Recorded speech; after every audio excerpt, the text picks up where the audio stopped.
Commence l'enregistrement. Bonjour, donc merci d'être encore si nombreux au séminaire international des IREM, ce vendredi 3 juillet. Donc nous allons avoir le plaisir d'écouter Jean-Jacques Salonne, qui va nous parler du patrimoine mathématique de Mayotte, ses aspects linguistiques, culturels et didactiques. Donc vous avez en bas, vous pouvez prendre la parole avec le micro, mais je vous conseille en ce moment de le couper pour que ça réduise la bande passante. Vous pourrez aussi mettre votre webcam. On le fera seulement à la fin, si vous voulez bien. Vous avez sur la partie gauche une discussion publique textuelle où vous pouvez poser des questions avec le clavier. Et nous en discuterons donc avec Jean-Jacques à l'issue de son exposé. Vous pouvez télécharger son exposé qui est en différentes parties, qui est en 5 petites parties, avec la flèche qui est en bas à gauche. Il y a une petite flèche avec une barre en bas, et donc c'est là que vous pouvez télécharger la présentation. Mais elle est aussi disponible sur la page du Téléséminaire international des IREM. Voilà, donc si jamais la connexion n'est pas très bonne. Donc Jean-Jacques devra changer de bobine à certains moments. Donc voilà. Ok, à toi Jean-Jacques, merci bien. Merci Christian pour cette présentation. Alors comme tu le disais, le thème que je vais aborder, c'est le patrimoine mathématique de Mayotte et sous 3 aspects. Donc je commencerai par un état des lieux linguistiques de la langue, des langues vernaculaires essentiellement. Mais dans ces aspects linguistiques, tout de suite, je parlerai un petit peu d'aspects didactiques. Je ne dissocierai pas en fait dans mon exposé le didactique des aspects patrimoniaux. Donc après la première partie qui sera donc sur les langues, je passerai à une partie qui est davantage sur le patrimoine matériel, culturel, les artisanats, les technologies, toujours avec des aspects didactiques. Et enfin, dans une troisième partie, j'ouvrirai un petit peu le sujet sur la formation des enseignants, formation initiale des enseignants, en particulier les master MEF que nous avons pour le premier degré, et avec un petit peu une forme de militance didactique de ma part. Voilà. Donc, je vais commencer avec la première diapo. Donc, ça, c'était le plan que je viens de vous présenter. Au passage, sur la gauche, vous verrez beaucoup d'illustrations qui sont souvent extraites de travaux de nos étudiants. En particulier ici, c'est une illustration faite pour une œuvre coopérative. C'est un dispositif très particulier de formation initiale dont je parlerai dans la troisième partie. Voilà, donc la langue. Donc d'abord quelques repères historiques et géographiques pour ceux qui ne connaissent pas Mayotte. Donc Mayotte fait partie de l'archipel des Comores dans l'ouest de l'océan Indien, entre l'Afrique de l'Est et Madagascar. Voilà, donc ça c'est le niveau géographique. Sur le plan historique, donc Mayotte, les premiers peuplements remontent a priori avec quelques traces archéologiques au 7e siècle et 9e siècle. Les premiers peuplements clairement identifiés viennent bien sûr de la côte est africaine, avec en particulier un peuple qu'on appelle les Bakongo. C'est un peuple qui existait ici et qui a fui la colonisation arabe du XIIe siècle pour s'installer dans l'Afrique de l'Ouest, dans le Congo et l'Angola. Voilà. Mais le peuplement est-africain vient aussi immédiatement des pays avoisinants comme la Tanzanie ou l'île de Zanzibar. Et puis il y a toute une partie du peuplement de Mayotte qui est constante encore aujourd'hui, qui vient d'Austronésie et plus particulièrement de l'Indonésie via Madagascar. Donc voilà déjà 3 influences historiques fortes qui auront des répercussions sur les langues de Mayotte. Un peu plus tard, entre le 7e et le 9e siècle, Mayotte est dans le commerce international florissant dans cette région. Et l'islamisation commence dès le 10-11e siècle. L'islamisation arrive essentiellement du golfe Persique, donc de Shiraz et de Oman. Et cette islamisation amène avec elle une culture dite swahili qui s'est répandue sur toute la côte est-africaine et qui connaît un âge d'or au 14e, 15e siècle. Le peuplement de Mayotte et la culture swahili à Mayotte est attesté dès le 14e siècle. Voilà. À partir du 15e, 16e siècle, les îles des Comores entrent dans des régimes politiques de sultanat avec beaucoup de guerres et beaucoup de fractionnements dans la territorialisation de la région. les guerres à la fois intracomoriennes, mais aussi beaucoup avec Madagascar. D'ailleurs, le dernier sultan de Mayotte était d'origine malgache, Adrian Souli. Et donc, on arrive après au 19e siècle avec la période coloniale et aujourd'hui la période post-coloniale. Donc, la Mayotte est cédée à la France, à Louis-Philippe, en 1841, justement par le sultan Adrian Souli, qui a essayé ainsi d'éviter, enfin, de minimiser les guerres qu'il y avait avec ses voisins. Ensuite, la France, après quelques polémiques avec l'Europe et les Nations Unies, organise un référendum d'indépendance sur l'archipel des Comores, dans lequel l'île de Mayotte se prononce pour un rattachement complet à la France, contrairement aux trois autres îles. Donc c'est ce qui sera fait par référendum en 1976. Puis, très récemment, donc depuis 2011, date aussi à laquelle est créée l'université à Mayotte, le département, le 101e département français, est créé et nous sommes toujours dans cette création. Voilà. Donc ces influences multiples font qu'à Mayotte existent plusieurs langues vernaculaires et plusieurs langues véhiculaires. Donc la première langue vernaculaire de Mayotte est le shimaoré, qui est donc une langue d'origine bantoue et qui, bien évidemment, a connu depuis ses origines beaucoup d'emprunts aux différentes langues de colonisation, donc à l'arabe et au français. Nous y reviendrons dans les analyses linguistiques juste après. Voilà, le shimaoré. Ensuite, il y a une autre langue qui est plutôt d'origine astronésienne, qui est plutôt arrivée depuis Madagascar, le kibushi. Alors, en réalité, le kibushi, il y a deux dialectes qui sont parlés à Mayotte. Je n'aborderai pas vraiment par la suite le kibushi, puisque je ne me suis pas encore vraiment penché sur ces aspects linguistiques. Je resterai sur le shimaoré. Voilà. Mais le tableau linguistique de Mayotte est bien plus complexe que celui-là, puisque ensuite nous trouvons une langue liturgique, puisque Mayotte est un territoire musulman reconnu comme l'étant par l'État français. C'est un des trois départements français où l'aspect religieux est reconnu. Donc c'est l'arabe qui est enseigné dans les écoles coraniques. Et il y a deux sortes d'écoles coraniques à Mayotte. Une école très traditionnelle, héritée de l'Afrique, qu'on appelle les chionis, qui se déroule essentiellement chez les habitants, et les madrasas, qui sont plus connues de nous, puisqu'elles se sont développées à travers toute la Méditerranée, voire au-delà. Il y a bien sûr une langue de scolarisation, qui est le français, langue de scolarisation qui induit vraiment une diglossie, puisqu'elle n'est pas du tout parlée dans les familles ou dans la vie de tous les jours, elle n'est parlée qu'à l'école, et en particulier à l'université ou dans les administrations. Voilà. Pour compléter le tableau, il faut savoir aussi que Mayotte est soumis à une immigration des îles avoisinantes, donc des trois autres îles des Comores, et que chacune de ces trois îles a son propre dialecte, et les dialectes ne sont pas forcément très proches du shimaoré. En fait, il y a trois dialectes, le shinjuani, qui est parlé sur un jouan, qui est assez proche du shimaoré, mais il y a aussi le, le Shingazija qui est parlé dans Grande Comore, qui lui est bien différent, et le Shimweli qui aussi est assez différent. Voilà, donc un patchwork linguistique assez intéressant. Voilà. Donc si on rentre un peu plus dans le détail du linguistique, donc je commence par vous montrer le lexique numérique. Alors comme dans beaucoup de traditions, la désignation des nombres existe. Alors elle existe aussi bien pour les nombres. Oui, pardon? Non, ok. Donc elle existe bien évidemment pour les cardinaux et les ordinaux, mais il y a aussi les heures, les dates, etc. Donc sur la gauche, vous voyez comment on dit en shimaoré les nombres de 1 à 10 et quelques autres, jusqu'à 19. Et une des particularités syntaxiques, c'est que ces nombres sont des adjectifs. Ils s'accordent en genre et en nombre avec les noms et le démonstratif auxquels ils se rapportent. Donc c'est assez particulier. Alors, parmi tous ces nombres, il y a le cas du zéro. Alors, le zéro, à Mayotte, il y a un mot pour le désigner, c'est kavu. Mais ce mot est un mot de la vie de tous les jours qui décide de façon générale quelque chose de vide, une quantité.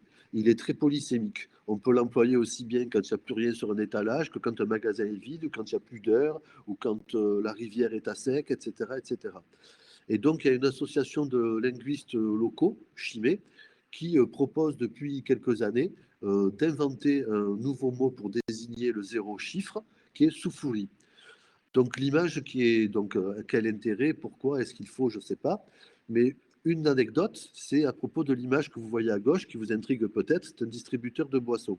Donc il m'est arrivé souvent d'observer des collègues ou des étudiants face à ce distributeur de boissons qui donc choisissent une boisson en numérotant sur le petit clavier digital que vous avez à droite, mais qui doit ensuite reporter ce code sur une machine qui encaisse l'argent que je n'ai pas figuré ici sur sur le dessin. Le problème, c'est que les codes attribués aux boissons sont sur 6 chiffres, donc avec un chiffre des centaines. Mais il y a moins de 100 produits, donc ce chiffre des centaines est systématiquement nul. Or, dans ce passage du code du distributeur à la machine pour payer, ben souvent le zéro des centaines est oublié, puisqu'étant vide, il n'a plus spécialement d'intérêt. Et donc, je vois de temps en temps des étudiants ou des collègues qui vont voir le staff technique pour leur dire que la machine ne marche pas ou qu'elle leur vole l'argent, mais c'est simplement parce que ce zéro chiffre, ils ont oublié, n'ayant dans leur tête que le zéro quantitatif, quantité. Voilà, voilà donc un petit peu cette question ardue autour du zéro, mais qu'on retrouve partout, qui est simplement due à la conceptualisation du zéro. Voilà. Donc si on avance un peu sur le numérique, voilà un petit peu ce qu'on peut faire d'un point de vue didactique dans les classes. Donc j'ai mis en couleur la ligne jaune du 11. Dans cette ligne du 11, on voit qu'en Shimaore ou en Kibushi, on retrouve la décomposition additive du nombre. Par exemple, en Shimaore, c'est Kumi Ma Moja. Donc c'est bien 10 et 1. Littéralement, c'est ce qui est écrit. Cette approche étymologique, cet environnement étymologique semble disparaître quand on regarde en français, par exemple 11, mais pour vraiment voir cette étymologie dans 11, il faut vraiment aller un petit peu plus sur la langue française et on s'apercevrait très vite que c'est undecimus qui a un petit peu varié au cours du temps. Pareil pour 11 en anglais, qui est en fait one left, et donc one left over 10. Donc on retrouve malgré tout cette étymologie. Donc voilà une des premières choses qu'on peut faire sur la langue et les nombres, une approche contrastive qui permet de comparer comment la construction des nombres demeure à travers leur écriture. Voilà. Il y a aussi des structures multiplicatives qui peuvent apparaître. Excusez-moi, j'ai mon téléphone qui sonne en même temps. Par exemple, dans 80, en français, qui est une structure multiplicative. Alors, diapo suivante. Ah, diapo suivante, il faut que je change de diaporama. Donc, petite interlude. Ça va, tout le monde suit?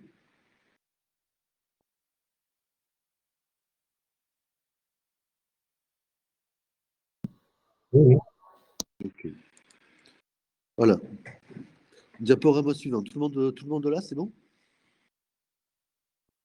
Oui. Oui, c'est bon. Oui, c'est bon.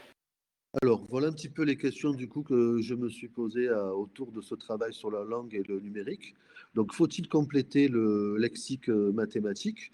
Faut-il normer les idiomes mathématiques? Oh, je crois qu'il y a un souci dans les diapos là. Attendez, je me suis trompé dans les diapos, je pense. C'est pas la bonne. Charger une présentation. Salon 2, Salon 1. Je reviens sur Salon 1, mais il me manque des choses là. Ah oui, d'accord, ok. Alors, d'accord, on revient. Charger une présentation, Salon 2 en cours. Confirmé. Ok, je reviens à la première diapo, c'est mieux. Voilà, donc après le patrimoine, le lexique numérique, je passe au lexique géométrique. Donc, si vous voyez sur le côté gauche, ce sont des traductions du théorème de Pythagore que j'ai fait réaliser il y a 3 ans à tous les étudiants du CEFR. Il y a plus de 350 étudiants qui ont répondu.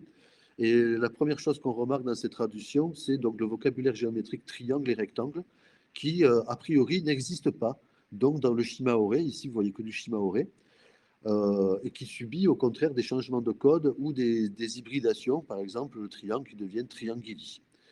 Voilà, donc la question que je me suis très vite posée, c'est est-ce que ce lexique géométrique est absent en Shimaore? Et il a fallu beaucoup de temps pour voir qu'en réalité, il n'était pas si absent que ça, même s'il était incomplet. C'est ce qu'on va voir par la suite. Alors, une autre collègue, par exemple, donc Fanny Duresset, qui est une collègue linguiste, a proposé à ses étudiants de traduire l'ouvrage dont vous voyez la première de couverture à gauche, donc l'ouvrage qui s'appelle Triangle de Mac Burnett et John Classen. Je recommande, c'est un album de littérature jeunesse très intéressant pour la classe. Et dans la première page de ce triangle, de cet album, on présente le personnage Triangle par Voici Triangle. Et donc vous voyez les traductions, les familles de traductions qu'elle a obtenues. Donc on retrouve dans les deux premières Tsuno Triangili, donc une hybridation du français pour le rendre shimaore. Pareil dans la deuxième ligne, Tsuno Triangili. Voilà. Mais comme on était dans un contexte davantage linguistique et étymologique que les propres enquêtes que j'avais réalisées moi-même, certains étudiants ont essayé de donner une traduction littérale. Et donc apparaissent deux mots. Donc troisième ligne, Tsunu Kotso Traru. Kotso, c'est un mot qui n'est quasiment plus utilisé par nos étudiants. J'ai peut-être 1% des étudiants qui l'utilisent spontanément et 5% quand on leur dit qu'ils le reconnaissent, qu'ils l'avaient déjà entendu. Et c'est donc un mot qui désigne un coin ou un angle et qui vient vraiment de ce peuple primitif, les Bakongo, dont la langue était le Kikongo. Donc on voit un petit peu comment ces mots très anciens ont pu disparaître progressivement dans le langage. Ensuite, Bavutranu, euh, c'est encore une fois une hybridation ce coup-ci avec le kibushi, mais le mot bavu, qui est mal orthographié ici, il s'écrit plutôt B-A-V-U dans l'orthographie normée d'aujourd'hui, c'est un mot qui traverse les quatre îles, mais qui est aussi très peu employé par les étudiants, qui désigne donc le mot côté, bavu c'est un côté, un shimaore, mais pareil, il est très peu employé, peut-être 5-10% des étudiants le connaissent. Donc, un vocabulaire géométrique n'est pas si absent que ça. Il y aurait encore d'autres mots que je pourrais rapporter, mais que je ne rapporterai pas ici. Mais malgré tout, qui est très incomplet. Alors, un autre exemple de disparition de vocabulaire, qui est davantage lié ce coup-ci aux usages de ces lexiques dans la vie quotidienne. Et donc, c'est le cas du carré. Donc, en shimaore, 100% des étudiants, pour dire carré, disent carré. Donc, ils font pareil, un changement de code. Mais à Mayotte existait pendant la colonisation un habitat traditionnel, le Shanza, dont vous voyez une illustration à gauche, qui a complètement disparu de Mayotte aujourd'hui. Il n'existe plus du tout.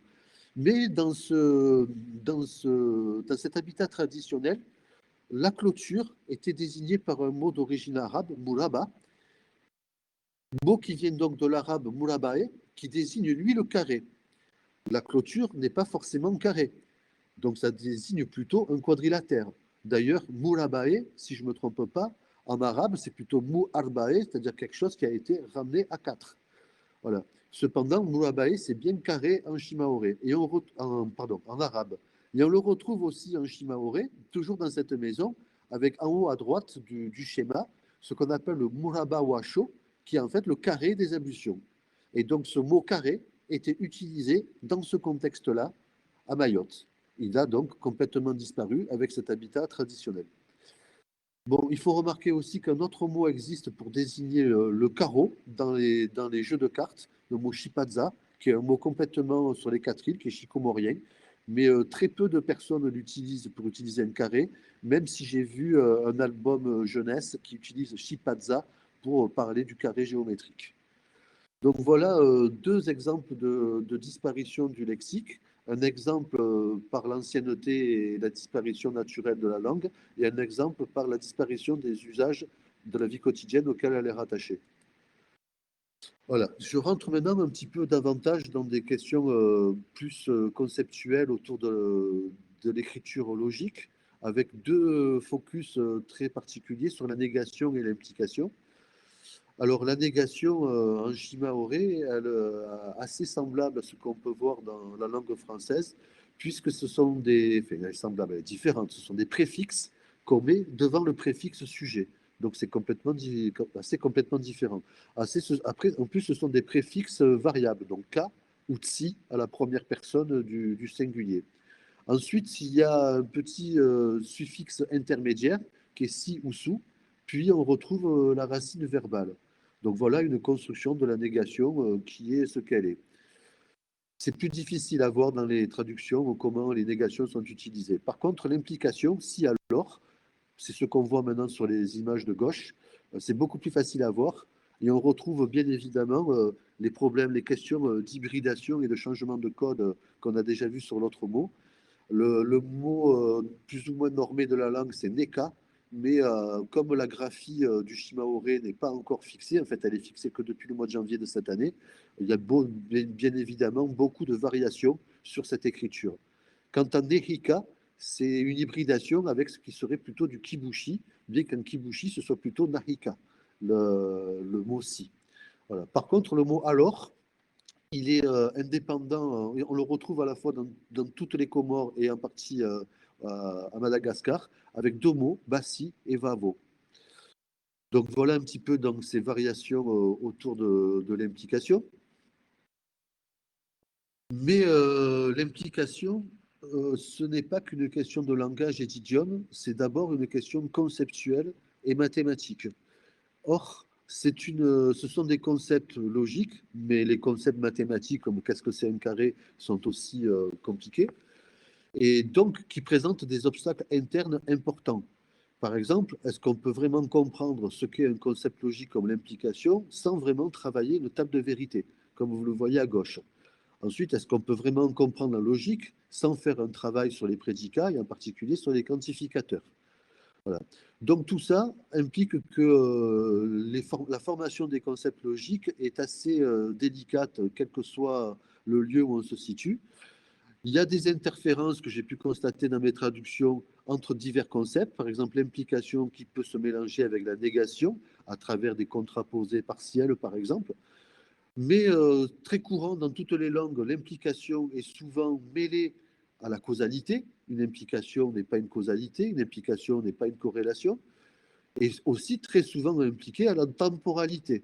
Par exemple, notre alors en français, il exprime bien une temporalité et une implication. Donc on retrouve ça aussi dans le shimaoré. Et enfin, il y a quelque chose qui apparaît moins dans la langue française, mais qui apparaît un petit peu en shimaoré, c'est l'incertitude qui est associée à l'implication. Et donc une implication en shimaoré ou dans kibushi aussi n'est pas forcément certaine. Il y a une sorte de degré de certitude dans l'implication, et il me semble qu'il y a même des langues d'Amérique du Sud qui choisissent des mots différents en fonction de l'origine de la personne qui exprime un fait et donc de la véracité de ce fait ou pas. Voilà, donc concept logique. Ça m'amène donc à voilà les questions que j'avais tout à l'heure déjà. Donc, faut-il compléter le lexique mathématique quand il semble apparemment absent? Faut-il normer les idiomes mathématiques pour que tout le monde ait la même façon de s'exprimer en mathématiques? Donc ça, c'est des questions directes. Une question intermédiaire, mais ne faudrait-il pas des recherches linguistiques préalables avant d'essayer de compléter ou de normer des mathématiques? Je pense toujours au travail d'un collègue sur le maori en Nouvelle-Zélande qui montrait, Bill Barton, qui montrait clairement... Allô. Oui. Donc le travail de Bill Barton qui montrait comment clairement l'absence d'enquête ethnologique ou linguistique préalable avait pu contribuer à la disparition de certains usages et de certaines mots du lexique. Voilà. Et ensuite, trois questions plus ouvertes. Donc, quelle place peut-on laisser aux approches contrastives et étymologiques dont j'ai donné un aperçu tout à l'heure dans l'enseignement? Quelle place pour les langues maternelles dans les activités? Par exemple, faut-il explicitement laisser des temps dans lesquels les élèves s'expriment à l'oral ou à l'écrit dans leur langue maternelle afin qu'ils puissent mieux verbaliser les concepts sur lesquels on travaille? J'ai essayé de mettre ça en place. Et troisième question, quelle place il faut laisser au travail sémantique des concepts en mathématiques, et autrement dit au travail pur et brut des mathématiques. Donc voilà pour cette première partie linguistique. Je change de diapo et je vais rentrer donc dans le patrimoine davantage matériel.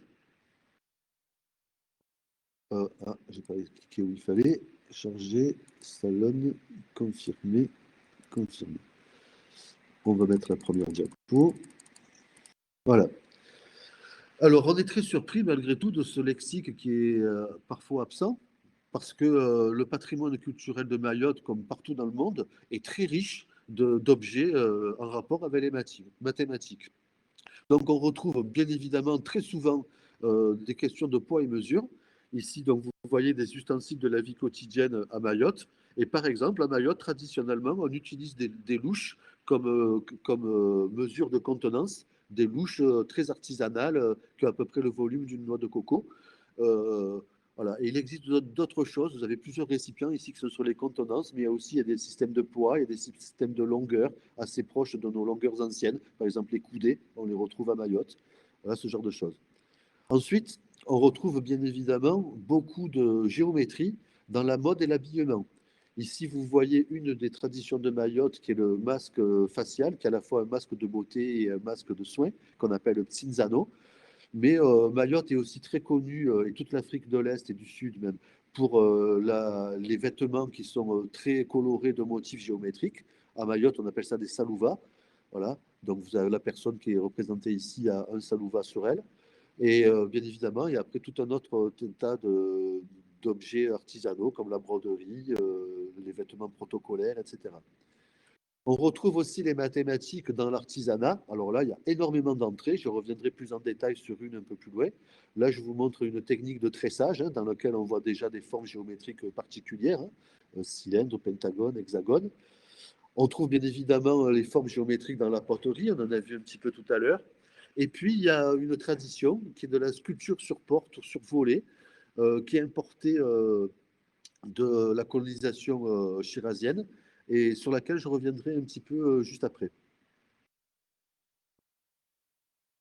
Oui, voilà. OK, il y a une photo. Ah, il y a une diapo qui a disparu, qui est blanche, dans laquelle je vous montrais le bâti, donc je la laisse blanche. Donc bien évidemment, je vous ai parlé du Shanza, qui est l'habitat traditionnel, il y en a d'autres, et en particulier, il y a tout ce qui concerne les minarets et les mosquées. Il faut savoir qu'à Mayotte, on a la plus vieille mosquée de France, qui est du XIe siècle, et ces minarets et ces mosquées sont bien évidemment faits sur plan et sont très intéressants au niveau des formes géométriques, des solides qui le mettent en jeu. Voilà. Donc, désolé, cette diapo a disparu. Et enfin, il reste un troisième domaine qui est très connu des ethnomathématiciens, qui sont les jeux traditionnels. Là, à gauche, vous voyez donc un jeu qui traverse toute l'Afrique d'est en ouest, qu'on appelle l'awalé, le bao, le quatra, selon les endroits, et qu'on appelle le murawatso à Mayotte, et qui est donc un jeu de sommeil. Ces jeux de sommeil ont très fortement été étudiés par notre collègue Luc Tchéno de l'Université de La Réunion, qui a fait une thèse sur ce sujet-là. Voilà. Et ensuite, j'ai mis l'achi. L'achi, c'est une petite balle qui est faite en tressage de feuilles de cocotier et qui a une forme de cube et qui a pas mal été étudiée par un de nos collègues de l'Université de Montpellier, Nicolas Sabi. Donc voilà un petit peu cet état des lieux du patrimoine culturel mathématique, très riche comme partout. Donc je vais rentrer plus en détail sur deux choses de ce patrimoine culturel. Un autre habitat traditionnel, le manga, et qui va nous permettre de parler un petit peu du champ conceptuel du rectangle, toujours dans un esprit où la conceptualisation nécessite aussi, si on fait du Vergniaud, à se référer à des situations, à du vécu, pour mieux conceptualiser. Donc le manga, c'est une petite hutte de paille, de torchis et d'argile qui en fait est utilisé par les adolescents au moment du passage à l'âge adulte, uniquement les garçons. Ils vont vivre seuls avant de fonder une famille, pas très loin de leur maison familiale, à plusieurs, dans des petites huttes qu'on appelle les bangas. Mais ces bangas, pour les construire, donc on a fait des enquêtes ethno sur le terrain, il y a une façon particulière de les construire qui est très pratique. Donc, on commence par couper 4 bouts de bambou avec deux longueurs différentes. Donc, 2 grands bambous et 2 petits bambous. Ensuite, ces bambous, on les place et bien évidemment, on obtient de suite un parallélogramme puisque les côtés opposés sont égaux. Et ensuite, le fundi, qui est donc le nom du savant local, le fundi, donc, à l'aide de ficelles de liane en général, compare les longueurs des diagonales et fait en sorte qu'elles soient égales. Ainsi, donc, dans cette construction traditionnelle du rectangle à Mayotte, le rectangle est défini comme un quadrilatère avec des côtés opposés égaux et des diagonales égales. Ce qui n'est donc pas le cas de la définition officielle occidentale du rectangle, puisque nous enseignons que c'est un quadrilatère avec des côtés. Qu'est-ce que je suis en train de dire? Non, là j'ai laissé la définition. Nous le définissons donc comme un quadrilatère avec 4 ou 3 angles droits. Voilà. Mais maintenant, que dire de ces deux définitions? Mais bien évidemment, il y a, pardon, il y a une équivalence mathématique entre ces deux définitions. Et donc cette équivalence, elle pourrait être utilisée, bien évidemment, dans l'enseignement de la démonstration au cycle 4 au collège. Ce serait une façon de s'appuyer à la fois sur les cultures et d'arriver au programme tel qu'il est défini. En tout cas, on a deux caractérisations du rectangle, une vernaculaire et une officielle, qui sont équivalentes. Et donc, le Banga en lui-même et la construction du rectangle ouvrent la piste de nombreuses activités en classe, aussi bien en classe que sur le terrain. Et là, vous voyez un exemple en classe de CE2, où les enfants, à partir de plans, ont construit plusieurs maquettes de Banga dans la classe. Ils en ont fait 5 ou 6. Ça a été bien évidemment associé, ça a été dans un travail pluridisciplinaire, associé à la maîtrise de la langue et à la technologie et aux arts. Donc voilà une piste.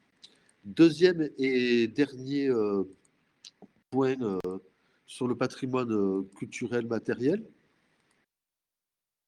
il me semble. Hop, je reviens en arrière. Voilà. Donc, je vous disais tout à l'heure qu'il existe de nombreuses sculptures sur portes ou sur fenêtres qu'on trouve essentiellement dans les maisons bourgeoises, dans les administrations, dans les hôtels, dans des endroits particuliers.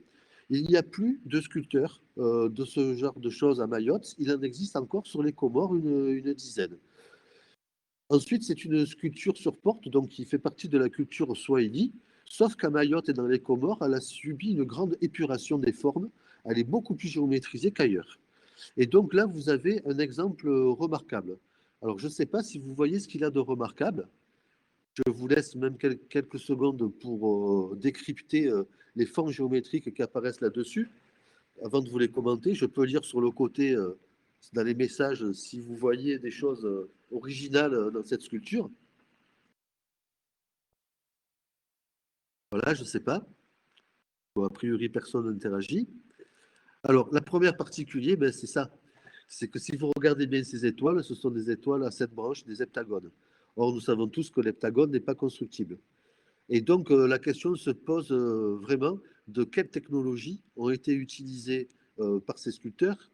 Est-ce que ce sont des gabarits? Est-ce que ce sont des abacs? Est-ce qu'il y a de la mesure? Est-ce que ce sont des... Voilà. C'est une vraie question. Et une de mes hypothèses ethnomathématiques, j'ai bien l'impression qu'à Mayotte, la constructibilité de l'heptagone est un vrai enjeu. Je connais plusieurs artistes qui essayent de construire des heptagones et qui discutent régulièrement avec moi. Donc voilà déjà un fort intérêt didactique de cette figure, ne serait-ce que par l'énumération et la description des figures géométriques qui existent et la question de leur constructibilité à la règle et au compas. Mais cette figure, elle est plus loin. Elle va plus loin, puisque l'artiste qui a fait ça, en réalité, a représenté sur ce travail-là tous les nombres de 1 à 8. Et donc, il y a un réel travail d'exhaustivité. Donc là, j'ai entouré le 7. Bien évidemment, le 4 est flagrant. Donc le 4 qui apparaît dans la symétrie de ce tableau-là. Si on rentre maintenant un peu plus dans le détail, on va facilement trouver le 8 sur l'octogone du milieu. Mais où trouve-t-on les autres nombres? Donc voilà une interprétation de ma part.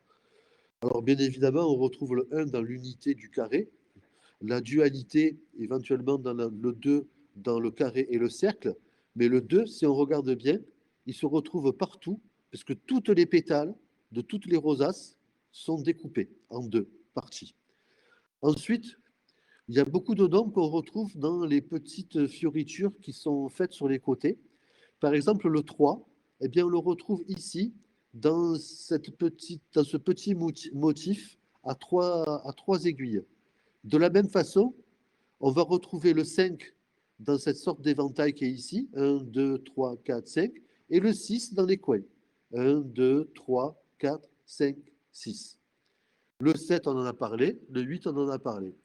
Donc, vous voyez que ce genre de sculpture aurait un usage en classe, en école élémentaire, par exemple, très intéressant, à la fois pour verbaliser, décrypter, reconnaître, faire un lien entre le géométrique et le numérique.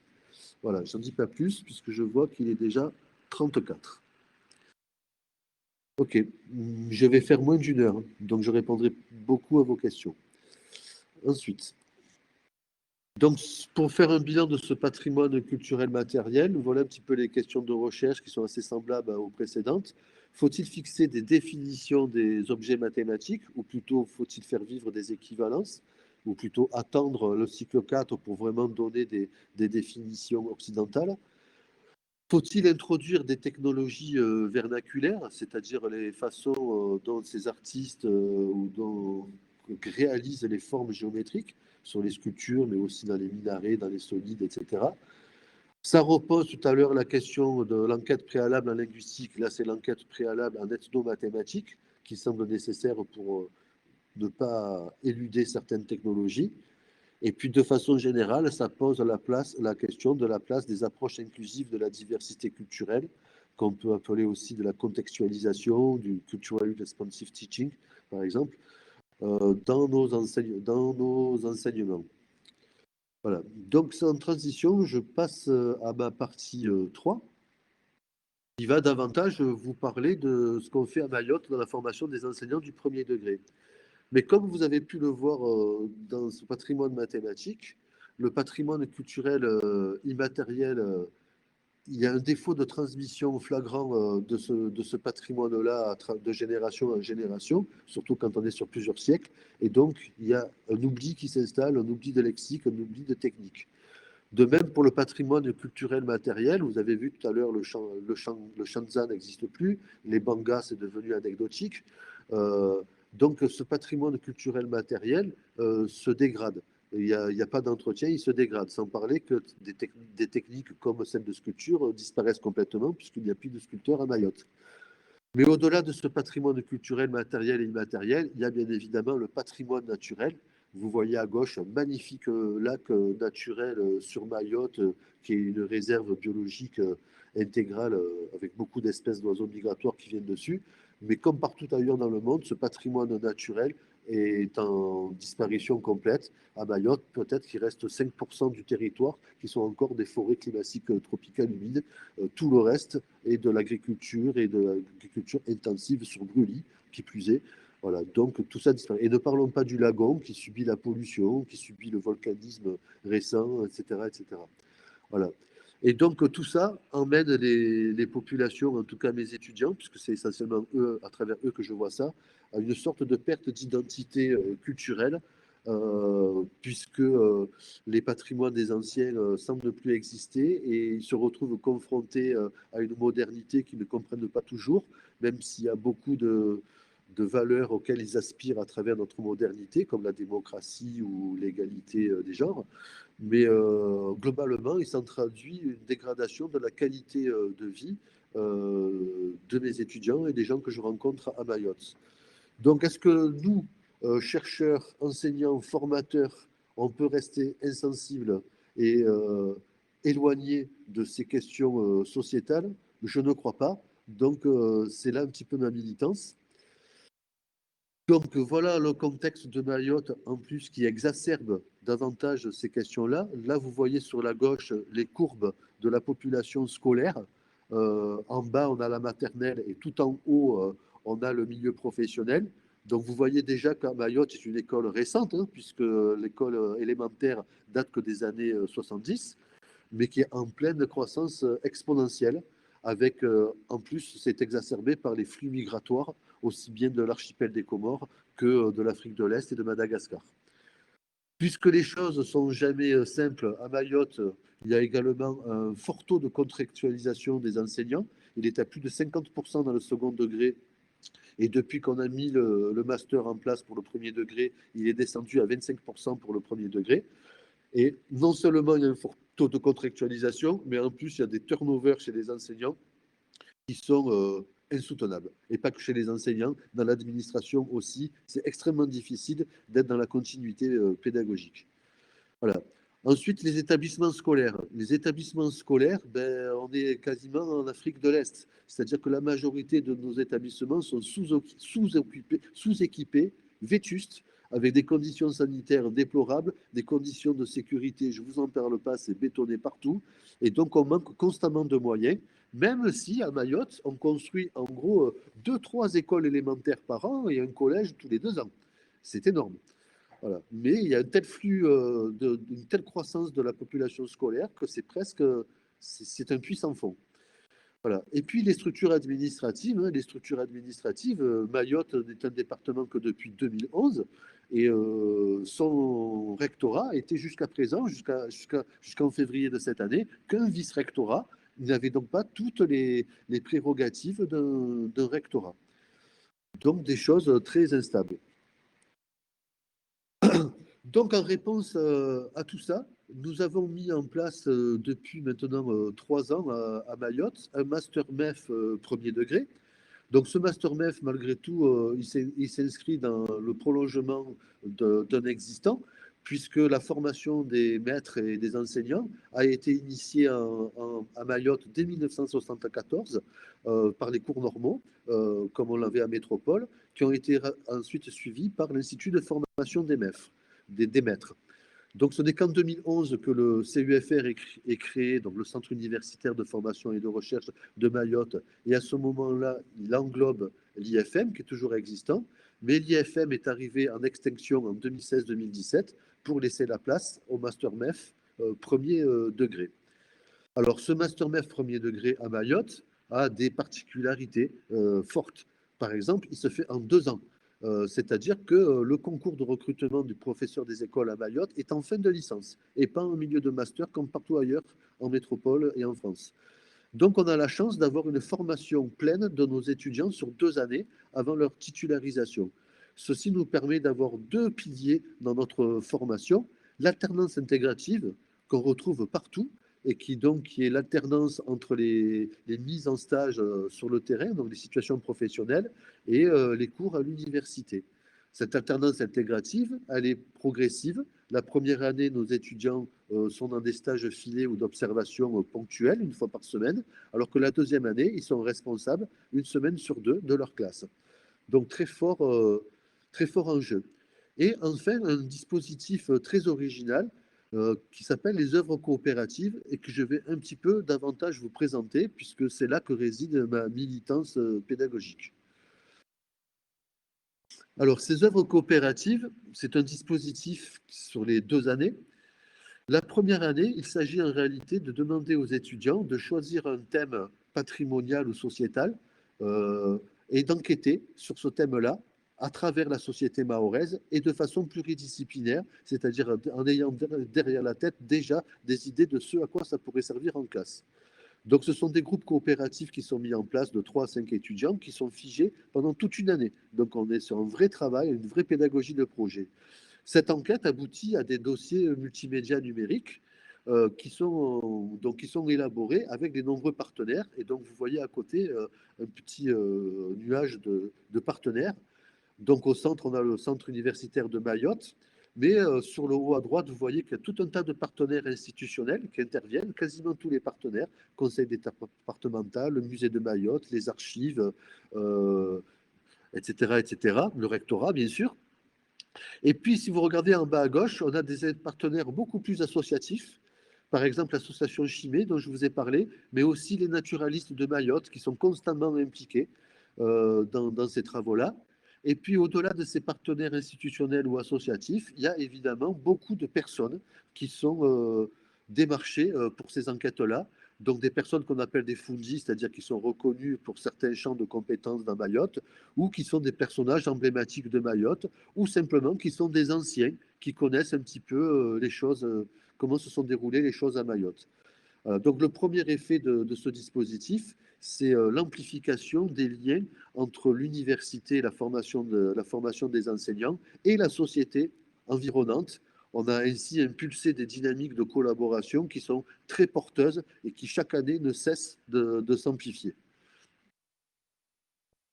Au deuxième semestre, à partir de ce choix de thème pluridisciplinaire, les étudiants doivent réaliser une œuvre, un chef-d'œuvre, au sens donc de la pédagogie du chef-d'œuvre de Mérieux, c'est-à-dire quelque chose qui est finalisé esthétiquement, donc qui est joli, et qui ensuite est diffusé. Donc là, vous avez sur la gauche l'ensemble des œuvres qu'on a réalisées la première année. Donc c'est très varié, patrimoine culturel matériel, immatériel, patrimoine naturel, des enjeux de société comme la pollution, la polygamie, ce genre de choses. Ces œuvres, en général, elles sont restituées en fin d'année. La première année, elles ont été restituées au musée de Mayotte dans des journées portes ouvertes. La deuxième année, à l'université, avec des établissements scolaires qui sont venus. Et cette année, ben, ça n'a pas été réalisé à cause de la Covid-19. On devra essayer de réaliser ça à la rentrée de novembre. On ne sait pas trop comment. Donc, ces œuvres-là, elles constituent de véritables ressources pour Mayotte, puisque beaucoup d'œuvres sont des albums de littérature jeunesse qui sont réutilisables et exploitables en classe. Mais il y a aussi des encyclopédies, il y a aussi des vidéos, des webdocs, il y a aussi des compulsions d'archives, il y a énormément de travaux qui sont faits. Et donc, au-delà de la ressource pour enseigner, c'est aussi une ressource pour le chercheur. Comme vous le voyez, moi, je découvre beaucoup de choses à travers les travaux de mes étudiants et certains entretiens qu'ils font avec certaines personnes sont vraiment des données brutes de recherche très intéressantes. Donc voilà pour cette première année, une première année très ouverte sur Mayotte, l'endroit où tout le monde va vivre et exercer. La deuxième année, on demande donc à nos étudiants de réaliser des transpositions didactiques, c'est-à-dire de réinvestir cette thématique dans leur classe pour vraiment concevoir des séquences d'enseignement pluridisciplinaires. Et c'est donc ce qui se fait. Donc le troisième semestre est d'abord un essai et le quatrième semestre est un véritable travail qui est donc qui est assujetti à des rendus disciplinaires, mais aussi un rendu spécifique sur comment les étudiants ont pu faire la transposition didactique, puisque bien évidemment, il y a des unités d'enseignement qui sont spécifiquement consacrées à ce dispositif d'œuvre coopérative. Alors sur la gauche, vous voyez un petit peu, c'est une enquête que j'ai faite les 2 premières années sur quelles étaient les sources de plaisir de nos étudiants dans ces travaux-là. Et on voit que les premières sources de plaisir sont à la fois cette rencontre avec la société mahoraise, cette idée d'enquêter et de préserver la société mahoraise, et à la fois cette entrée par la pratique dans les pédagogies actives, donc pédagogie de projet, pédagogie de l'enquête, pédagogie du chef-d'œuvre. Donc c'est quelque chose que je ne mesure plus à partir de cette année, puisque c'est un fait établi. Ce dispositif-là est très motivant pour nos étudiants qui acquièrent ainsi des compétences professionnelles, mais pas que, des compétences disciplinaires et des compétences transversales. C'est aussi quelque chose de très motivant pour notre équipe d'enseignants et de chercheurs, puisque nous sommes plusieurs chercheurs à avoir pour objet d'étude ce dispositif, ou plus généralement le Master MEF de Mayotte. Voilà. Hop, dernière série de diapos. C'est parfait. Alors, hop, ça donne 5. Là, là, là. Ah ben, dernière série de diapos. Ok. Voilà, donc trois exemples rapides de ces œuvres pour montrer un petit peu leur portée, leur originalité. Donc ça, c'est le document d'accompagnement du thème et de l'œuvre qui est en fin de première année. Là, voilà, c'est un travail de réalisation, de conception d'un espace muséographique sur un lac de cratère très connu à Mayotte, Dianizala. C'est un travail qui a été pluridisciplinaire, qui a amené à la réalisation d'une vidéo professionnelle, faite avec des professionnels, de même que des photographies faites avec des professionnels à haute résolution, des affiches de salle, des questionnaires visiteurs et tout un tas d'autres choses, entre autres. Des conférences en particulier ont été réalisées par les étudiants cette année-là. Donc, travail très vaste par sa portée. Deuxième exemple, un peu plus resserré, c'est une brochure grand public qui a été réalisée sur la barge. La barge, c'est donc cet instrument, ce moyen de transport, un bateau dans lequel on met les voitures et les passagers et qui permet de rejoindre à Mayotte la petite terre, une petite île où il y a l'aéroport, à la grande terre, là où l'essentiel de la vie se passe. Et donc, ces étudiants-là ont fait une brochure qu'ensuite on a éditée et qu'on essaye maintenant de diffuser dans la barge. Donc le travail d'édition a été fait réellement avec des infographistes et des éditeurs. Et vous voyez la particularité, c'est que la pluridisciplinarité apparaît très vite dans cette brochure-là, puisque là, vous voyez une page dans laquelle il y a à la fois des questions mathématiques autour des tarifs, mais aussi des questions langagières autour du verbe barger, puisque c'est devenu un verbe à Mayotte, barger. Et puis d'autres questions plus technologiques sur la sécurité, sur la santé, dans les autres pages. Et très joli travail, très bien illustré, avec un personnage central, Bargéo. Voilà. Troisième et dernier exemple qu'on a diffusé au-delà de Mayotte, quatre petites notes de musique. C'est un album de littérature jeunesse illustré et audio, dans lequel donc l'idée c'est une petite chanson qui est jouée et chantée par des enfants qui se rencontrent à travers les îles de l'océan Indien et à travers ça ils découvrent divers instruments de musique et ils s'ouvrent sur les questions de tolérance et de pluriculturalisme dans nos régions. Voilà. Donc, un travail qui a encore une fois été édité par des professionnels. On a un budget exprès pour éditer ce genre de choses-là. Voilà, donc en conclusion, ma militance, elle consiste à militer pour une école encore plus impliquée que ce qu'elle est dans la société environnante, avec en particulier une formation initiale des enseignants ouverte sur la société locale, ses enjeux et ses acteurs, et donc une formation initiale inclusive des cultures et des savoirs traditionnels.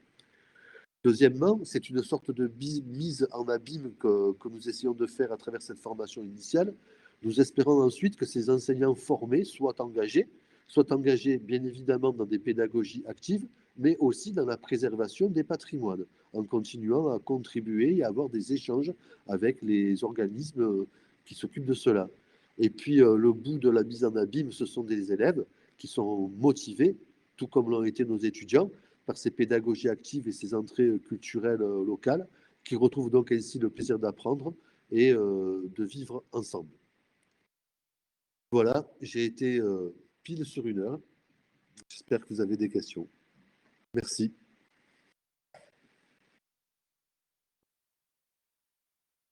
Merci beaucoup, Jean-Jacques. C'était vraiment très intéressant, extrêmement divers.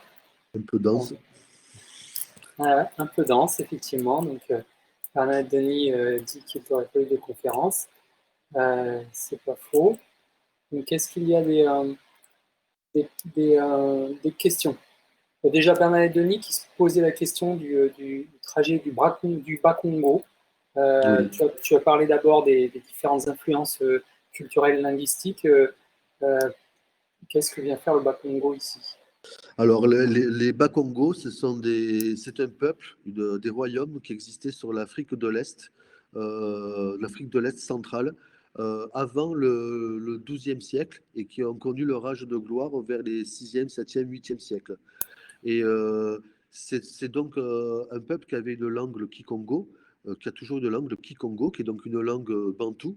Et c'est donc la première langue, la langue originelle des habitants de Mayotte, puisque les premiers habitants de Mayotte, a priori, viennent d'Afrique de l'Est, au moins pour partie. Ce peuple Bakongo a fui l'islamisation du Golfe Persique par Shiraz et Oman pour se réfugier dans l'Afrique de l'Ouest.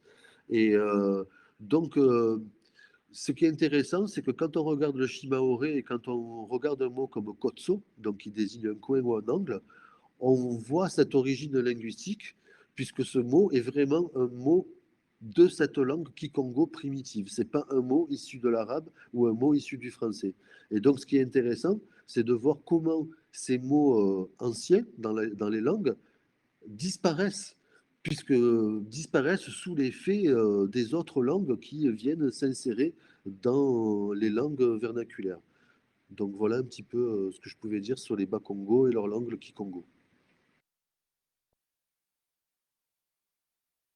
On a vu aussi des, des grosses influences arabes sur la manière de compter. Par exemple, Saba 7, c'est Oui, typiquement de l'arabe, mais il y a plein d'autres oui, influences sur oui, les mots, nombres qui sont utilisés. oui.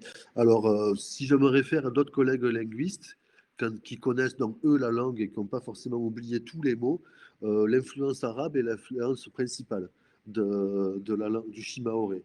en tout cas aujourd'hui, parce qu'il existait bien évidemment, selon eux, un Shimaoré qu'ils appellent pur, si tant est, ça peut être défini, qui davantage reposait sur des langues bantoues. Mais la culture swahili, elle s'est tellement vraiment répandue partout avec le commerce local, pas que le commerce des denrées et des pierres, hein, on parle aussi du commerce des esclaves dans l'histoire, hein, bien évidemment. Hein. Et donc, il y a eu une forte influence de 6 ou 7 siècles, bien évidemment, de la langue arabe qui a donc forcément pénétré et hybridé ces langues vernaculaires. Le français n'est que tardif, et je pense qu'il pénètre le shimaoré que justement parce que le vocabulaire est oublié par les jeunes générations et qu'il est plus facile pour eux, étant dans un contexte francophone, de rapatrier, de changer de code et d'utiliser des mots du lexique français. Oui. Mais l'arabe est la principale source actuelle. Je voudrais te dire un petit mot Oui, au Bernadette. sujet des Bas-Congo Oui. qu'on n'épuisera pas maintenant, mais c'est une source, tu m'as confirmé, dans le fait que ce sont les mêmes Bas-Congo qui sont à Brazzaville. Oui, tout à fait. Ils ont immigré oui. en Angola. Ouais, Et donc, bon, nous pourrons en reparler. Je crois qu'on ne va pas s'attarder. Il y a sûrement beaucoup de questions. Mais je me suis interrogé plusieurs fois sur la similitude, mais bon, nous verrons. Nous verrons. Et malheureusement, je vois que Malonga n'est pas là. Je croyais qu'il serait présent, mais il n'est pas là. Tant pis. Ce sera l'occasion d'avoir d'autres échanges. Oui. Nous organiserons quelque chose. Je laisse la parole. Mohamed Zoraï, vous voulez prendre la parole? Vous avez mis votre micro. Ah oui, Nassima Zedek, allez-y.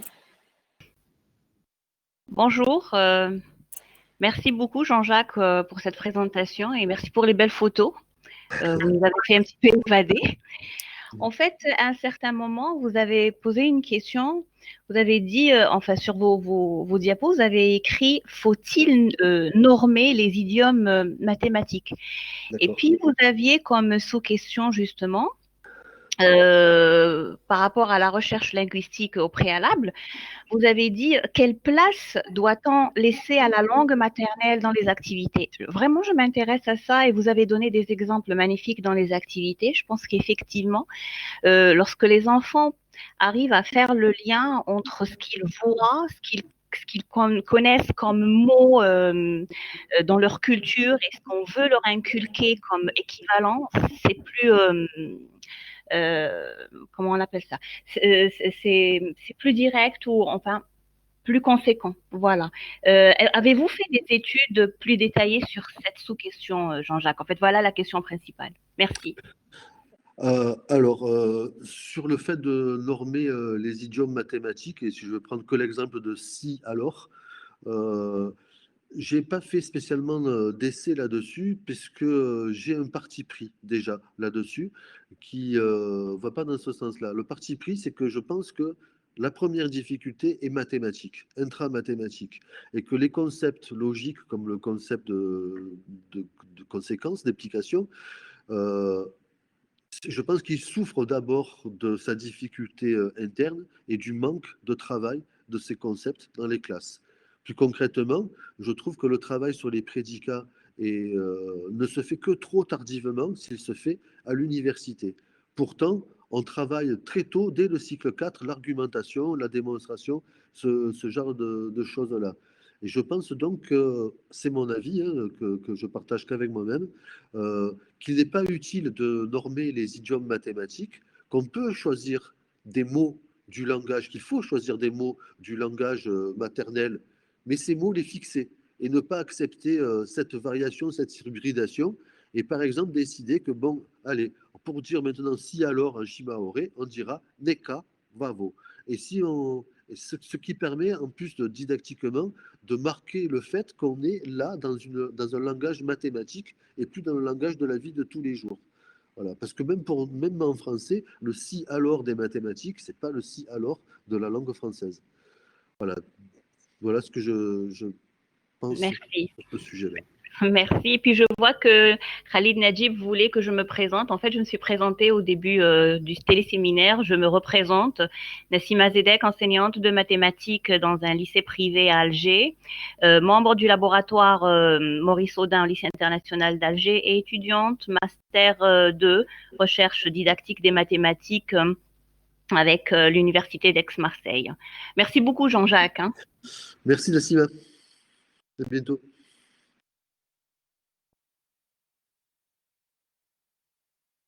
Donc, vas-y, Dominique, tu peux poser ta question.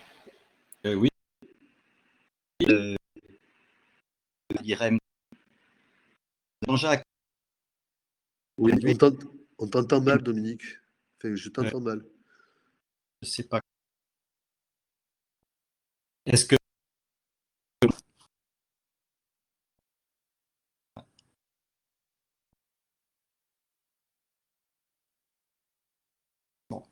Non, désolé, désolé Dominique, on t'entend vraiment très mal. Je pense que le mieux est que tu poses ta question par le chat.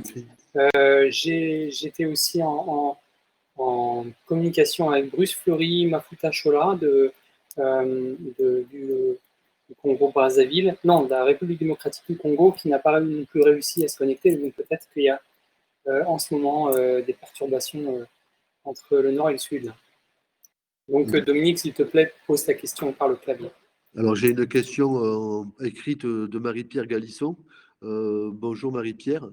Donc sa question, c'est: cette formation initiale n'implique-t-elle pas la nécessité d'une enquête ethnomathématique pour les étudiants? Quelle forme de soutien de la part des formateurs, des ressources, les travaux ethnomatiques de Paulus Gerdès? Alors en réalité, dans la formation initiale, on n'est pas centré sur les mathématiques, c'est pluridisciplinaire. Et donc, il n'y a pas vraiment de cadre général dans lequel on expose ce que sont les ethnomathématiques. Dans les unités d'enseignement qui sont relatives aux œuvres coopératives, on reste très vaste, mais on a des collègues de plusieurs champs disciplinaires qui interviennent, donc des ethnologues, des sociologues, des linguistes et des gens comme moi.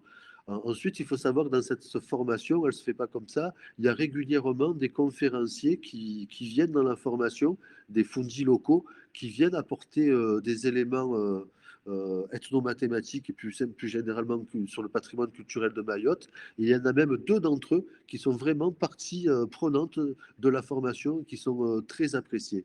Alors l'ethnomathématique, j'en fais quelques rares allusions dans mon cours de mathématiques uniquement, puisque beaucoup de disciplines classiques, académiques, viennent regarder les œuvres coopératives et demandent aux étudiants de transposer ce qu'ils font dans ces œuvres coopératives dans des travaux monodisciplinaires. Voilà. Mais il n'y a pas à proprement parler un cours d'ethnomathématiques. Je pense que dans le second degré, puisqu'on est en train d'envisager un master MEF second degré à Mayotte et à Madagascar aussi, l'ethnomathématique devrait avoir sa place dans la formation initiale des enseignants du second degré en mathématiques. Alors, je vois qu'il y a la question de Dominique qui est tombée. Merci Jean-Jacques. As-tu noté des différences culturelles entre Mayotte et les autres îles des Comores? Et y a-t-il des problèmes didactiques liés au mélange d'élèves venus des diverses îles? Oui, Dominique, bien évidemment, dans des différences linguistiques, j'en ai parlé plusieurs, j'en ai montré quelques-unes. Hein. Le vocabulaire, en tout cas, moi, je me suis intéressé au lexique numérique et géométrique, c'est pas le même d'une île à l'autre.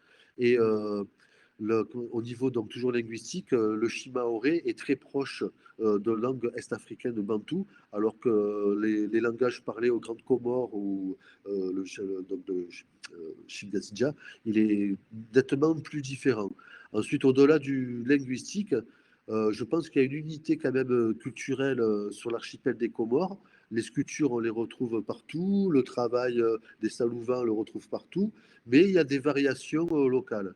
Et enfin, au niveau dans les classes, mais ça, je pense que tu le sais aussi bien que moi, il y a une forte immigration anjouanaise à Mayotte qui fait que, bien évidemment, nos enseignants se retrouvent avec d'autres langues vernaculaires que le shimaoré et le kibushi, qui ne comprennent pas forcément, et surtout des élèves qui sont primo-arrivants, alors que des fois, ils ont 7, 10, 12 ans, et qui rentrent dans les classes qui correspondent à leur âge, sans qu'ils aient bien évidemment les compétences. Après, ce que je remarque, voilà, un petit petite militance encore de ma part, j'entends beaucoup de collègues qui disent que ces enfants-là sont donc, comment dire, ils n'ont pas de langue écrite, ils n'ont pas de rapport à la langue écrite et ils n'ont pas de maîtrise de compétences. Et c'est en fait complètement faux, puisque toutes ces langues locales sont écrites en graphie arabe et depuis la nuit des temps, sur des planches de bois qu'on appelle des baos, avec des stylets qu'on trempe dans de la suie de bois, de la suie de charbon de bois. Donc, contrairement à ce qu'on peut croire, ce ne sont pas que des langues orales, ce sont aussi des langues écrites. Et contrairement à ce qu'on peut croire, les études dans les autres îles des Comores sont tout aussi intéressantes et sérieuses que ce qu'on peut faire à Mayotte. On a à l'université beaucoup d'étudiants, même en master MEF, qui sont sous carte de séjour ou qui ont des naturalisations récentes, qui sont au moins aussi compétents que les étudiants d'originaires de Mayotte ou de métropole. Je ne sais pas si j'ai répondu vraiment à la question de Dominique.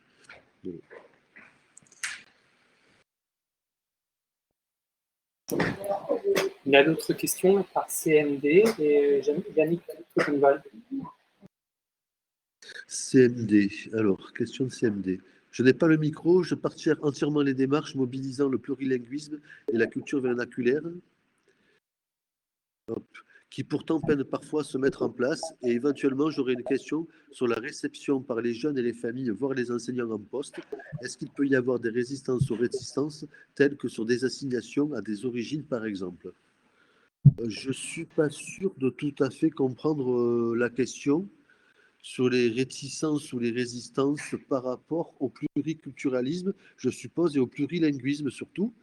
Alors, il faut savoir qu'à Mayotte, les langues vernaculaires étaient interdites sous les précédents recteurs, il y a encore moins de 5-6 ans. On interdisait aux enseignants d'utiliser le shimaoré et le kibushi.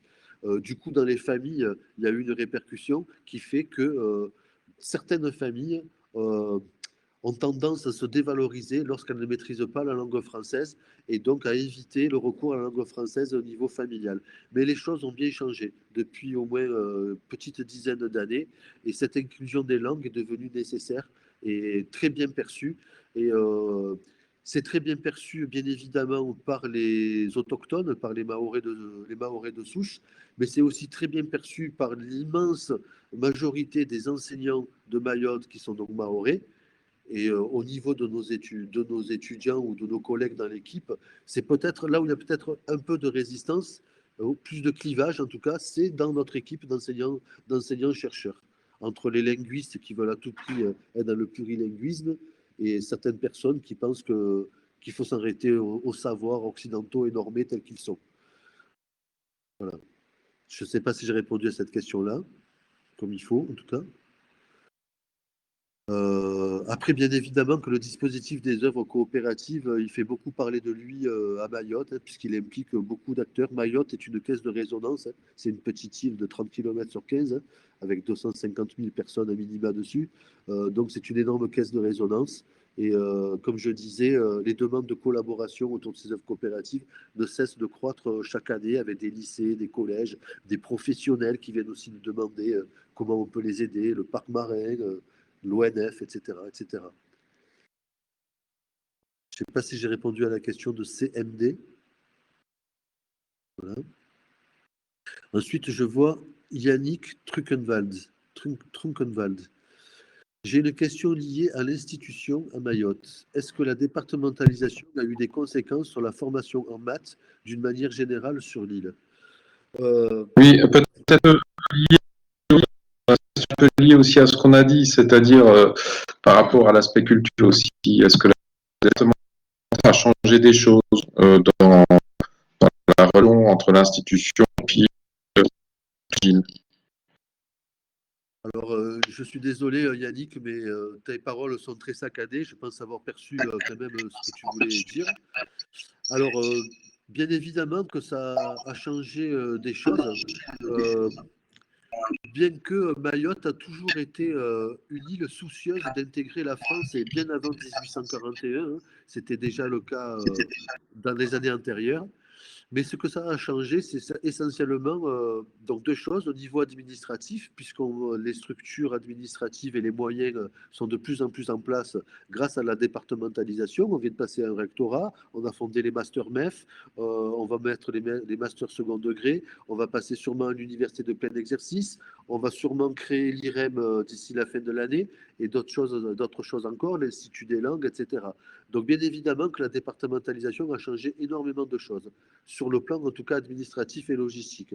Ensuite, sur le plan de l'enseignement, je pense qu'on est dans une continuité et que la départementalisation a permis de revenir un petit peu sur des a priori post-colonialistes qu'avaient les vice-recteurs précédents, dans lequel la culture française était vraiment une culture dominante.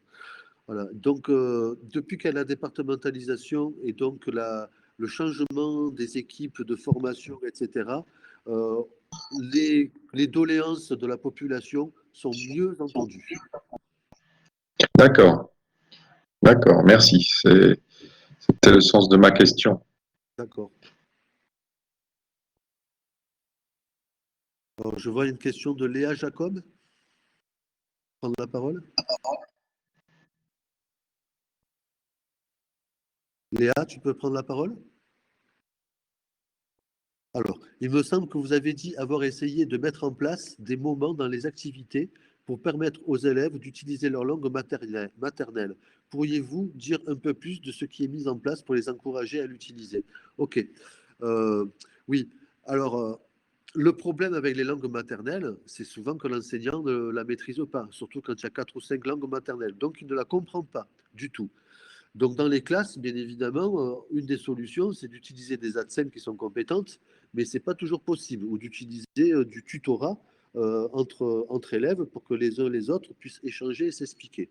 Maintenant, ce que j'essaie de mettre en place dans le master, c'est vraiment pour revaloriser, pour redonner un statut à ces langues. Et donc, il y a eu des moments, en particulier dans les moments argumentatifs, ou si on fait du Guy Brousseau dans les moments, dans les phases de formulation et de validation, où je demande à mes étudiants de parler déjà entre eux et de se rassembler donc avec des langues maternelles, mais d'écrire leurs conclusions, d'écrire les étapes de leur démonstration, de leur argumentation dans leur langue vernaculaire.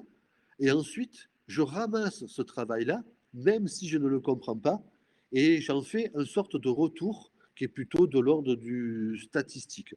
Voilà. Et donc, j'essaie par là de vraiment montrer que verbaliser dans la langue maternelle a une importance, en espérant que eux aussi l'entendent et que dans leur classe, un jour, ils laisseront aussi la place aux langues maternelles. Donc voilà ce que j'ai essayé de mettre en place. L'idée m'est venue d'une linguiste spécialiste du FLE d'Aix-Marseille, qui est Fatima Chnad-Davin, qui a déjà des dispositifs de cet ordre-là dans ce qu'elle fait. Je l'ai juste amplifié en demandant vraiment un passage à l'écrit dans les cours de mathématiques. Et c'est porteur, hein, puisque les étudiants, en retour, me disent de façon informelle qu'ils trouvent ça en général très intéressant de pouvoir discuter sans réfléchir au vocabulaire qu'ils emploient. Donc une question de Safia, ce sera peut-être la dernière. Y a-t-il une tension en classe entre les variétés linguistiques locales et la langue d'enseignement français dans les cycles avancés? Parce que là, tu parles des ATSEM, j'imagine, au primaire. Alors, j'ai pas d'observation en collège ou en lycée, j'ai que des observations à l'école élémentaire et dans le supérieur. Dans le supérieur, pas que dans les masters MEF. Je vois des tensions dans l'école élémentaire, mais uniquement parce que les enseignants maîtrisent mal ces langues vernaculaires. Bon, il n'y a pas que les langues vernaculaires d'ailleurs qui maîtrisent mal. Donc, face à toutes ces difficultés cognitives, ils font ce qu'ils peuvent. En attendant, les élèves entre eux sont respectueux et d'une langue à l'autre, ils se comprennent suffisamment. Il y a une sorte d'interlecte qui s'établit facilement dans la société mahoraise. Par contre, au niveau de l'enseignement supérieur, on ne voit pas du tout de tension. Les étudiants, en réalité, travaillent en langue française et ne vont pas spécialement demander quoi que ce soit d'autre. Bien évidemment, on va retrouver ce problème de maîtrise de la langue française qui est omniprésent dans tous les travaux écrits qui nous rendent. Personnellement, je demande un petit peu d'atténuer les jugements qu'on peut émettre là-dessus. Mais voilà, souvent, voilà. La seule tension qu'il y a, c'est au niveau de cette maîtrise de la langue française dans les écrits de recherche ou des écrits professionnels de nos étudiants, qui est souvent prise en compte, à mon avis, de façon excessive. Il y avait aussi la question de l'assignation à des origines. Est-ce qu'il y a une pression clanique pour s'identifier à un groupe ou à un autre, ou est-ce perméable entre les groupes? Non, alors on le voit pas du tout ça. Dans l'enseignement supérieur, on voit pas de comment dire en tout cas dans le master MEF, mais je pense que c'est vrai aussi, les groupes constitués sont vraiment polyculturels. D'accord, on n'a pas de toute façon de données ethniques, hein, mais ils sont vraiment polyculturels. Et de façon générale, dans la société mahoraise, même s'il y a un fort clivage dû à l'immigration entre les Mahorais dits de souche et ceux qui viennent d'ailleurs. Mais c'est qu'en apparence, c'est des tensions sociales qui sont parfois violentes, mais c'est qu'en apparence, parce qu'en réalité, quand on regarde bien, il n'y a pas vraiment de... On ne peut pas parler de personnes mahoraises depuis des générations et des générations, c'est exceptionnel. Et donc, au contraire, moi, je vis dans une famille mahoraise dans laquelle il y a aussi des Anjouanais présents dans la famille et qui habitent avec nous. Très bien, merci. Donc, je crois que nous avons épuisé les questions. Bon, ça fait déjà un quart d'heure en plus de l'heure de séminaire. Merci beaucoup, Jean-Jacques, pour cette présentation. C'était vraiment très intéressant. Merci, Christian. Merci tout le monde, d'ailleurs. Oui, donc j'enjoins tous les participants à faire des propositions de séminaires. Donc, nous avons déjà, en septembre, nous allons écouter Jorge Gaona de la Escuela de Pedagogía en Matemáticas de la Universidad Academia de Humanismo Cristiano de Santiago, au Chili, mais il va parler en français, ne vous en faites pas. Disons qu'il parlera des thématiques qui sont construites dans les échanges. Non, je ne sais même pas de quoi il va parler, en fait, exactement. Ça sera à propos des exerciceurs de manière générale. Jorge, est-ce que tu pourrais nous faire une petite présentation de ce que tu vas dire en septembre? Oui, bien sûr. Vous m'entendez? Vous entendez mon... Très bien. Vas-y, parle. Bonjour à tout le monde. Bonjour pour moi, bonsoir pour vous. Je suis maintenant au Chili. Dans ma présentation, je vais parler sur les cyberactions en ligne, particulièrement un projet que je suis en train de développer depuis pas mal d'années et sur lequel j'ai fait ma thèse à Paris 7 au laboratoire LDR. Et l'idée, c'est parler de certains problèmes de type didactique, instrumental et mathématique qui apparaissent quand les profs travaillent dans la conception des tâches. Donc, ça, c'est l'objectif de ma intervention de la prochaine fois qu'on se verra. D'accord, très bien, merci. Donc, tu auras le temps de nous donner un résumé et un titre et un résumé de manière à ce qu'on puisse mettre ces informations sur la page du séminaire international du téléséminaire international des IREM. Et donc, il y a d'autres propositions ensuite, peut-être Marie-Pierre ou tu peux prendre la parole, Marie-Pierre, pour présenter les exposés suivants. En fait, oui, donc Jorge Gaona qui va nous en parler donc en fait en septembre. En octobre, ce sera Fernand Malonga qui reprendra un petit peu le thème et les développements à propos donc du projet Prénuma Simitro qui a été mis en place avec Jannick. Donc en fait, il y aura plusieurs intervenants. Il y aura Jannick Truckenwald, Fernand Malonga et éventuellement Bernadette Denis aussi. Hein, voilà. Ensuite, on avait demandé à Fabrice Van de Broek de nous parler un petit peu de Wils. Ce sera pour novembre. Et pour la suite, ça reste encore effectivement en attente. Nous savons aussi que Fadel Adel, en Tunisie, avec Slim, pourrait aussi prendre la parole pour un téléséminaire. Donc voilà pour l'instant, en fait, les propositions que nous avons reçues. Voilà.